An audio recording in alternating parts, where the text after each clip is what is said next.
मतदान केंद्रावर गेल्यानंतर उमेदवाराची माहिती मिळावी याची व्यवस्था आता निवडणूक आयोगाने केली आहे। रिंगणात असलेल्या सर्व उमेदवारांची माहिती आहे, तर त्यात त्यांच्यावर असलेल्या गुन्ह्यांपासून इतर त्यांचं शिक्षण, संपत्तीची जाहीर माहिती फलक केंद्राबाहेरच लावण्यात आले।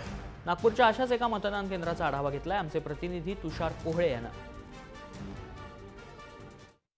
मतदार जेव्हा मतदान केंद्रावर मत टाकायला येईल तेव्हा त्यांना आपल्या उमेदवारांबद्दल सविस्तर माहिती मिळेल याची घोषणा आधीच निवडणूक आयोगाने केली होती आणि त्या संदर्भातच आता प्रत्येक मतदान केंद्रावर एक फलक लावण्यात आलेला आहे की या प्रभागातील एकूण किती उमेदवार आहेत, त्यांच्यावर त्यांची संपत्ती किती आहे, त्यांचं शिक्षण किती आहे आणि त्यांच्यावर किती गुन्हे आहे। यावेळेस आपण प्रभाग 35 मधल्या मतदान केंद्र 11 आणि 12 आहे आणि आपण बघू शकतो की या प्रभागामधील जे सर्व उमेदवार आहे त्या सर्व उमेदवाराची एकंदर मालमत्ता किंवा एकंदर त्यांच्यावर किती गुन्ह्याची सविस्तर माहिती निवडणूक आयोगाने या मतदान केंद्राच्या बाहेर लावलेली आहे। आपण जर का विचार करायचं झालं तर या प्रभागामध्ये एकूण 27 असे उमेदवार आहे आणि त्यांची सविस्तर माहिती इथे मतदारांसाठी मतदार आयोगाने निवडणूक आयोगाने ते लावलेली आपण बघू शकतो की जर का तुम्हाला बघायचं झालं तर इथे जे उमेदवार आहे त्यामध्ये 25 क्रमांकाचा जर उमेदवार जर बघायचं झालं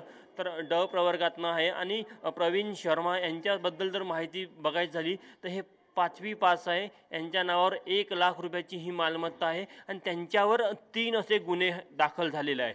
अशा सर्व उमेदवार आहे की त्यांची संपत्ती असो, त्यांची मालमत्ता असो, म्हणजे त्यांची स्वतःची मालमत्ता किती, स्थावर मालमत्ता इतकंच नाही तर जंगम मालमत्ता या दोन्हीबद्दल सविस्तर माहिती देण्यात आलेली आहे। मध्ये जेव्हा जर का कोणता मतदान केंद्रावर मत टाकायला येईल आणि त्यांना जर का एखाद्या उमेदवाराबद्दल सविस्तर माहिती घ्यायची असेल तर ते हा फलक बघून आपली माहिती घेऊ शकतात आणि आपलं मत किंवा मताबद्दलची जी मानसिकता आहे ती पक्की करू शकतात। कॅमेरामॅन दिनेश सातपुतेसह तुषार कोहळे, जय महाराष्ट्र न्यूज, नागपूर।